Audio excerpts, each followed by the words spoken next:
Segunda carta de Pedro, capítulo 1, versículos 16 ao 21, diz o seguinte: porque não vos demos a conhecer o poder e a vinda de nosso Senhor Jesus Cristo, seguindo fábulas engenhosamente inventadas, mas nós mesmos fomos testemunhas oculares da sua majestade. Pois ele recebeu da parte de Deus Pai honra e glória, quando pela glória excelsa lhe foi enviada a seguinte voz: este é o meu Filho amado, em quem me comprazo. Ora, esta voz vinda do céu, nós a ouvimos quando estávamos com ele no Monte Santo.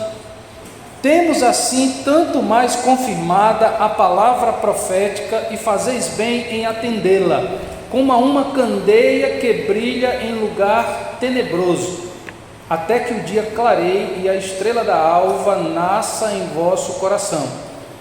Sabendo primeiramente isto, que nenhuma profecia da Escritura provém de particular elucidação, porque nunca, jamais qualquer profecia foi dada por vontade humana.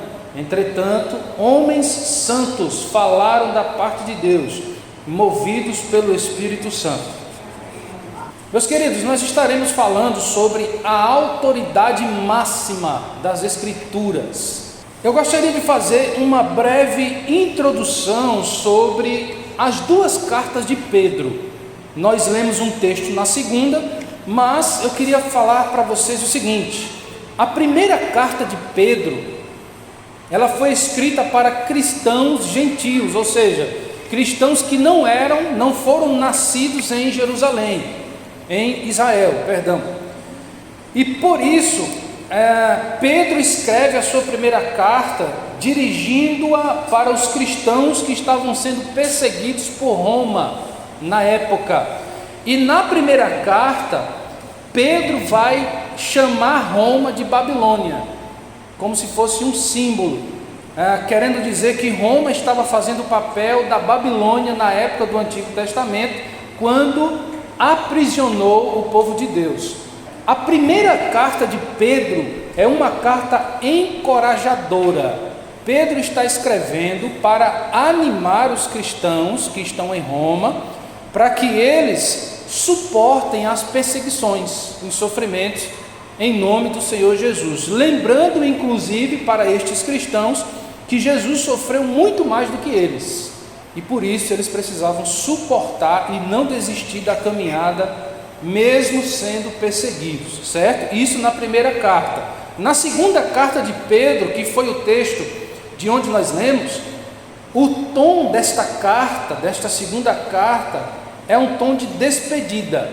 É como se Pedro estivesse se despedindo da igreja, talvez porque estava com uma idade avançada. E mais uma vez, essa segunda carta também é encorajadora.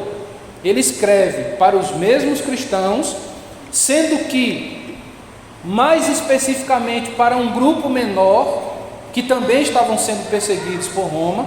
Só que há algo interessante nesta segunda carta, quando Pedro encoraja os cristãos daquela época para que eles se firmassem como pessoas piedosas e santas.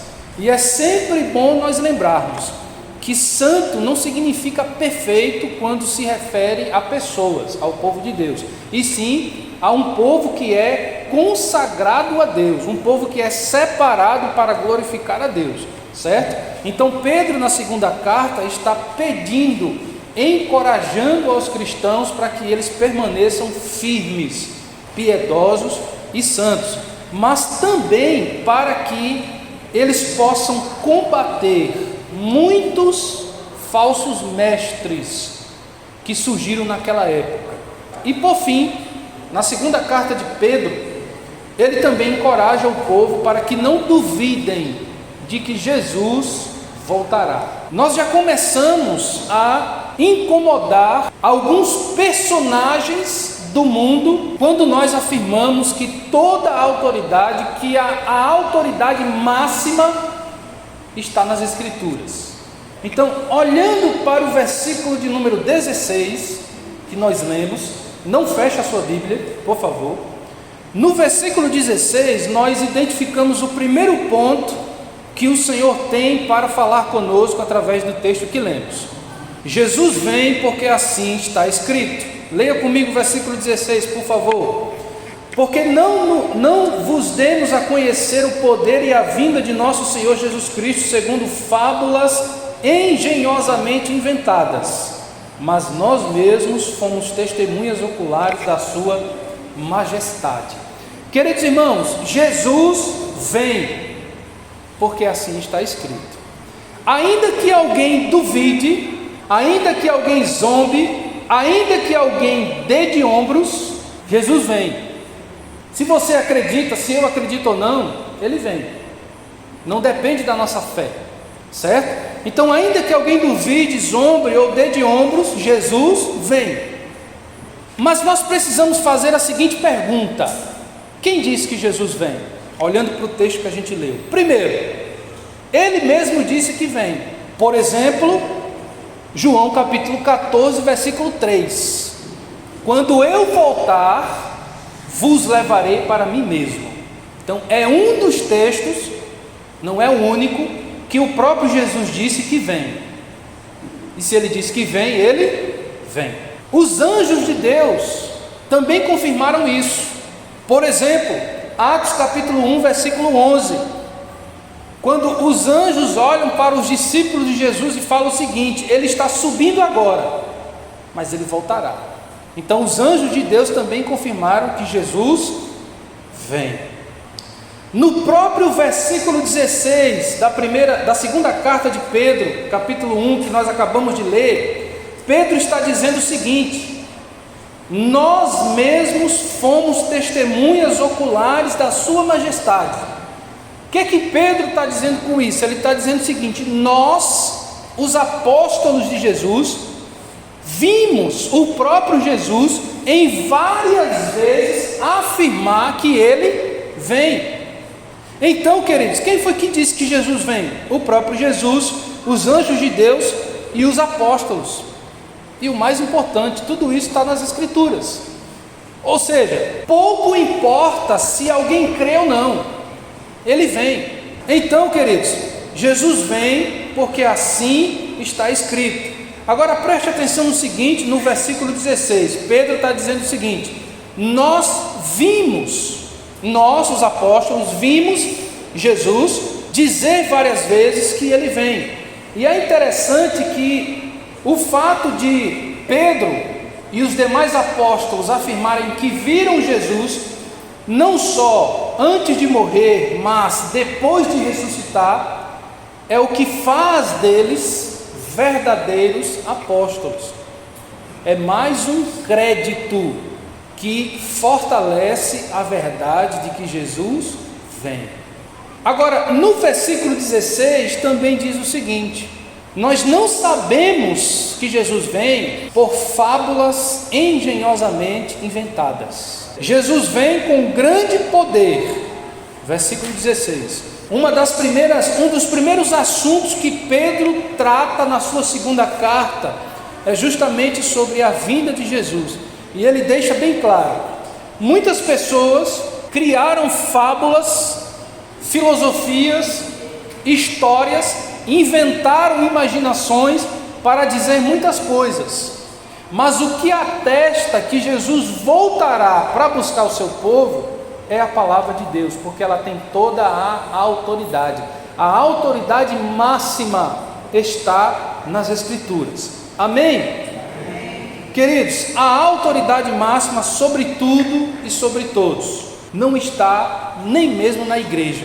Vamos falar do segundo ponto do texto que nós lemos, ainda no versículo 16, mas até o versículo 18. Se você não tem dúvida da sua salvação, significa que você é filho de Deus. Mas a palavra do Senhor nos mostra que de todos os filhos de Deus, só há um perfeito. Não sou eu e nem é você. Isso é muito importante nós entendermos, tá? Do versículo 16 ao 18, nós vamos destacar aqui algumas expressões. Ainda no versículo 16, a gente começa a perceber que o poder e a vinda do nosso Senhor foram revelados na sua palavra. A gente acabou de ver isso. Ou seja, se foi revelado na palavra de Deus que Ele vem, não há mais o que procurar, já foi revelado. A gente não precisa procurar nada fora da Bíblia. Não há necessidade alguma de procurar vãs filosofias, de procurar histórias inventadas engenhosamente, fábulas, conversa fiada. Não adianta, já está tudo nas Escrituras. Afinal, estamos falando da autoridade máxima das Escrituras. Então é muito importante nós percebermos os detalhes da palavra de Deus. Mas vamos lá, os verdadeiros apóstolos testificaram que Jesus vem. No versículo 16, como a gente já leu, eles testificaram dizendo que viram. Eles são testemunhas oculares. Eles viram Jesus em vida, eles viram Jesus morrer, eles viram Jesus ressurreto, viram Jesus subindo aos céus e viram Jesus dizer várias vezes: eu voltarei. Mas os verdadeiros apóstolos também disseram, também atestam que eles ouviram Jesus dizer que Ele vem. Eles viram, mas também ouviram. Então acompanhe comigo, por favor, o versículo 18, quando Pedro diz assim: ora, esta voz, que voz? Este é o meu filho amado em quem me comprazo. Está no versículo 17. Em que momento isso aconteceu? No batismo de Jesus no Rio Jordão. Aí Pedro diz assim no 18: esta voz vinda do céu, nós a ouvimos. Ou seja, os verdadeiros apóstolos atestam, testificam que Jesus vem, porque eles viram Jesus dizer, como também, obviamente, eles testificaram escrevendo. O que nós estamos lendo aqui? Uma carta escrita por um apóstolo. Então eles escreveram relatando que Jesus vem. Os apóstolos escreveram vários livros do Novo Testamento, e todos eles atestam que Jesus vem. Então, onde nós encontramos a informação de que Jesus vem? Na nossa fé? Não. Na autoridade da igreja? Não. Na autoridade das Escrituras. Ele vem porque está escrito. Ele é o único Filho perfeito porque assim está escrito. Certo? Agora pense comigo o seguinte: nós estamos falando aqui de Pedro, que escreveu esta carta, e também lembrando dos demais apóstolos que andaram com Jesus. Estes são os verdadeiros apóstolos que viram, ouviram, que foram corrigidos por Jesus, que foram ensinados por Jesus, que caminharam com Jesus durante 3 anos, que conviveram com Jesus, que com certeza aprenderam os tiques de Jesus, a maneira de falar de Jesus, com certeza identificavam Jesus pelo cheiro, pela roupa, pelo timbre da voz. Estes são os verdadeiros apóstolos, e não esses que a gente vê por aí, porque apóstolo não existe mais, a não ser estes que a Bíblia fala para nós, tá certo? O Filho tem toda a autoridade do Pai para ser o perfeito em favor do imperfeito. Leia comigo, por favor, o versículo 17. Pois Jesus recebeu da parte de Deus Pai honra e glória, quando pela glória excelsa lhe foi enviada a seguinte voz: este é meu Filho amado em quem me comprazo. Jesus recebeu da parte de Deus Pai autoridade, poder, capacidade para ser o Filho perfeito. Para quê? Para que os outros filhos de Deus, imperfeitos, fossem salvos por Ele. É por isso que nós não podemos dizer que nós deveríamos ter ido à cruz, porque se nós fôssemos à cruz, a gente não ia resolver nada, a gente não ia salvar nem a nós mesmos, porque nós não somos perfeitos. Jesus, por outro lado, sendo o Filho perfeito, em carne, morreu sem cometer um pecado, e por isso valeu de uma vez por todas, para que os nossos pecados fossem perdoados e a nossa salvação fosse garantida através do Filho perfeito, que é Jesus.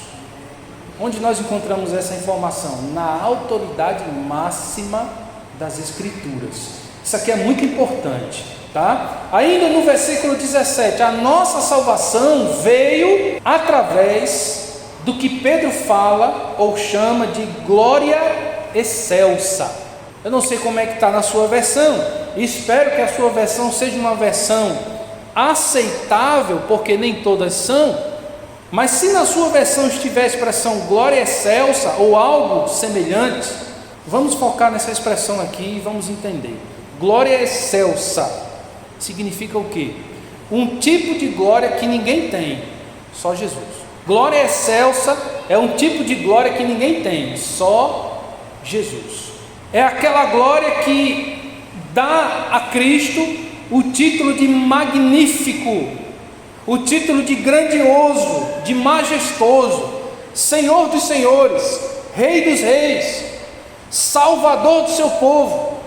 Ninguém tem esses títulos, ninguém tem esta capacidade, esta glória excelsa, só Jesus tem. Por isso que Pedro faz questão de colocar aqui em caixa alta, quando pela glória eterna, glória excelsa, perdão, lhe foi enviada a seguinte voz: este é meu filho amado, em quem me comprazo. Quem pode afirmar em nossos dias que Deus olha para nós e para nós diz a mesma coisa: este é meu filho amado, em quem me comprazo? Como é que Deus pode dizer isso a nosso respeito, nós que somos pecadores? Onde nós damos prazer a Deus, se nós somos pecadores? Meus queridos irmãos, existe um elemento chamado misericórdia. Este elemento chamado misericórdia é o que está entre nós e Deus, a misericórdia de Cristo, o Filho.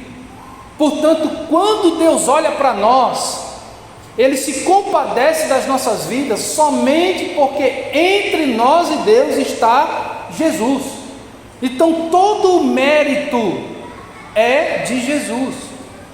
Por isso que o único Filho perfeito é Jesus, e foi necessário que Deus enviasse o seu único Filho perfeito para morrer em favor dos outros filhos imperfeitos. Senão não adiantaria nada.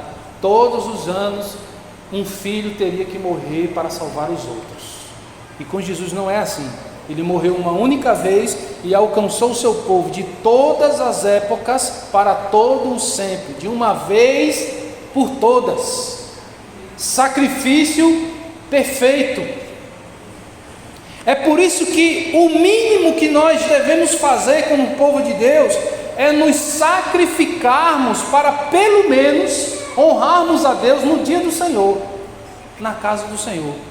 Por mais dificuldade que nós tenhamos, quando nós sacrificamos algumas coisas das nossas vidas para, no mínimo, honrar o dia do Senhor, é o mínimo que a gente faz. Sabe por quê, queridos irmãos? Porque o domingo não é o dia da família, é o dia do Senhor. Você tem a liberdade de fazer o que você quiser no dia do Senhor, mas tem uma ordem que a Bíblia nos dá. Nós precisamos dar a Deus o que é de Deus, o dia do Senhor. Hoje é o dia do Senhor. E todo domingo, às 7 horas da noite, a PIB Viçosa se reúne no dia do Senhor, na casa do Senhor, para adorar o Senhor, pregar a palavra do Senhor e louvar o Senhor. Nós precisamos estar lá, ou seja, aqui. Você pode não estar presente no dia do Senhor, em um dos dias do Senhor, por trabalho, por saúde, por outras questões, isso acontece. Mas você tratar o dia do Senhor como sendo qualquer outro dia, simplesmente dizendo, hoje eu não vou porque está quente, você está desonrando a Deus. Porque a Bíblia ensina que o domingo é o dia do Senhor.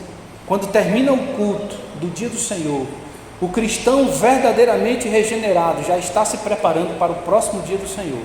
Ele tem mais uma semana de lutas, de correrias, de trabalho, de problemas a resolver. Ele tem mais uma semana para fazer um monte de coisa, mas ele está pensando no seguinte: daqui a uma semana eu estarei novamente na presença do meu Salvador, agradecendo a Ele por todas as coisas que Ele me deu. Por isso, queridos, Jesus é o único Filho perfeito, Ele não fez nada para ser morto, mas ele foi morto para salvar a cada um de nós que fizemos tudo para sermos mortos.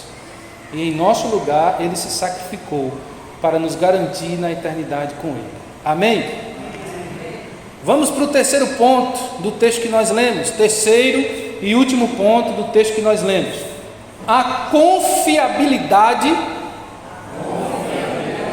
da profecia escrita. Esse é o terceiro e último ponto do texto que nós lemos, versículos 19 ao 21. Preste atenção nisso aqui. A confiabilidade da profecia escrita. A palavra de Deus, ela é digna de toda confiança, porque ela é a autoridade máxima sobre tudo e sobre todos, e porque ela é a verdade absoluta, independente do que alguém creia ou não, certo? Dos versículos 19 ao 21, nós identificamos justamente isso, quando Pedro agora foca acerca da confiabilidade da profecia escrita. E é interessante que Pedro usa essa expressão, profecia escrita ou profecia da Escritura, para se referir à palavra escrita de Deus. Leia comigo o versículo 19, por favor. Pedro diz assim: temos assim tanto mais confirmada a palavra profética, e fazeis bem em atendê-la, como a uma candeia que brilha em lugar tenebroso, até que o dia clareie e a estrela da alva nasça em vosso coração. Este é um versículo poético. Pedro está usando aqui alguns símbolos para se referir à palavra de Deus e ao Filho de Deus. Por exemplo, no versículo 19 que nós acabamos de ler, a palavra de Deus é tão confiável que ser obediente a ela demonstra que nós somos sábios. No versículo 19, e ainda no versículo 19, a poesia de Pedro, neste versículo, a figura que Pedro utiliza para explicar sobre a palavra e sobre Jesus, é o seguinte: a profecia de Deus é como uma candeia, para nós hoje seria como uma lanterna.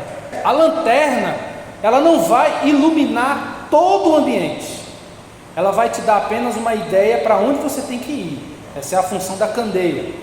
E Pedro está dizendo o seguinte, no versículo 19: como uma candeia que brilha em lugar tenebroso. Tenebroso aqui quer dizer escuro, um lugar em trevas. Imagine que falta energia, a primeira coisa que você faz hoje é o quê? É ligar a lanterna do seu celular, né? Para que você seguir até algum lugar e você possa continuar ali a sua vida. Então, quando Pedro fala dessa candeia como sendo a palavra de Deus, Pedro está querendo dizer para nós o seguinte: ele guia-nos pela sua palavra até a maior das candeias, que é a estrela da manhã. O que é a estrela da manhã? O sol. Nós aprendemos na terceira série que a maior estrela do universo qual é? O sol. E o sol aparece quando? De manhã. Então todas as luzes que existem no universo dependem do sol. E o sol na Bíblia é uma figura de Jesus Cristo. Então Pedro, no versículo 19, ele está dizendo o seguinte: que a profecia de Deus é como uma lanterna que vai te guiando para a maior das claridades, que é Jesus. Você quer conhecer Jesus? Você quer ter intimidade com Jesus? Eu quero ouvir a voz de Jesus, pastor. É pela Bíblia que você encontra Jesus. Você não vai encontrar Jesus nos seus próprios devaneios, nas suas próprias imaginações, no arrepiar dos pelos do seu braço, nas suas emoções. Não, você vai encontrar Jesus com os seus joelhos dobrados e com a Bíblia aberta do seu lado. Você quer encontrar Jesus? É assim, amém? Versículo de número 20: não se compreende a profecia escrita de maneira particular. Versículo 20, leia comigo o versículo 20, por favor. Sabendo primeiramente isto, que nenhuma profecia da Escritura provém de particular elucidação ou interpretação. Não existe a ideia de você abrir a sua Bíblia ler um texto e dizer o que você entendeu. Isso não existe. Você tem que dizer o que o texto está lendo, está dizendo, está falando, e não o que você entendeu. Porque se nós focarmos naquilo que nós entendemos do texto, nós estamos propícios a errarmos várias vezes. Quantas vezes nós estamos lendo a Bíblia, achamos que o texto está dizendo algo, quando ao decorrer da leitura o próprio texto corrige o nosso achismo, e a gente chega na verdade do Evangelho. Ou seja, nós estávamos com a lanterna seguindo para um caminho e chegamos de fato na pessoa de Jesus, que é a estrela da manhã, o sol que brilha o tempo todo sem parar. É noite aqui no Brasil, mas o sol não foi apagado, ele não está desligado, ele só está no outro lado do planeta, mas ele está lá funcionando perpetuamente. Amém? Por isso, queridos irmãos, não se compreende a profecia escrita, ou seja, a palavra de Deus, a Bíblia, de maneira particular. Preste bem atenção nisso aqui. Quem tornou a Bíblia a palavra de Deus não foi a igreja, não foram os pais da igreja, não foram os teólogos ao longo da história. Quem tornou a Bíblia a palavra de Deus não foram os papas, muito menos os pastores. A Bíblia sempre foi a palavra de Deus, independente do que a igreja diz, do que o Papa diz, do que o pastor diz, do que o teólogo, os pais da igreja, independente do que o mundo fale, a Bíblia sempre foi a palavra de Deus, porque ela é a autoridade máxima. Ninguém possui autoridade para interpretar as Escrituras da maneira que achar conveniente. Isso não existe. Muitas vezes a gente acha que não errou, que não pecou, que não desobedeceu a palavra de Deus, e a própria palavra de Deus nos mostra que nós estamos errados. Para quê? Para que a gente se arrependa e volte a caminhar segundo a palavra de Deus, porque a autoridade máxima está na palavra de Deus e não em nós. Versículo de número 21, leia comigo por favor. Porque nunca jamais qualquer profecia foi dada por vontade humana, entretanto homens santos falaram da parte de Deus, movidos pelo Espírito Santo. Queridos, o versículo 20 e 21 nos ajuda a entender também que quem interpreta a Bíblia é a própria Bíblia. O que eu faço, pastor, para compreender as Escrituras? Leia as Escrituras constantemente, tem que ser um exercício, tem que ser um costume diário, porque entender as Escrituras não é simplesmente esperar que um anjo ou o Espírito de Deus desça na sua frente e traga a revelação da palavra de Deus para você. Não, a revelação não existe mais, ela já foi revelada, está aqui, na palavra de Deus. Não existem novas revelações, ela já está fechada, canonizada na Bíblia Sagrada, certo? Então isso é muito importante. Diante disso, meus queridos, o versículo 20 e 21 nos ensina que quem interpreta a Bíblia é ela mesma. No versículo 21, a profecia escrita não é resultado do homem. A Bíblia não passou a existir porque o homem fez com que ela existisse. Não, os homens foram apenas instrumentos de Deus para que a Bíblia fosse escrita contando a história de Deus e do seu povo. Deus usou homens, e o versículo 21 fala de homens santos. Esses homens santos não são homens perfeitos, foram homens separados para registrar ao longo da história da humanidade tudo aquilo que nós temos acesso na Bíblia no dia de hoje, ok? Então eles foram separados exclusivamente para isso.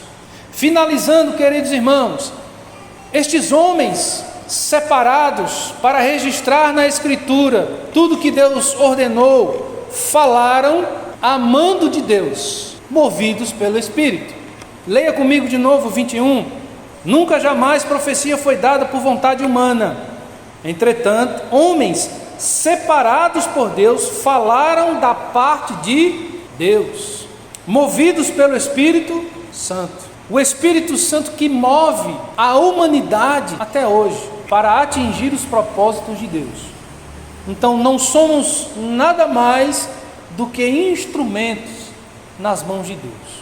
Queridos irmãos, a autoridade máxima das Escrituras demonstram que tudo que existe nos céus e na terra dependem da palavra de Deus. Se a palavra de Deus não dissesse haja luz, não existiria nada.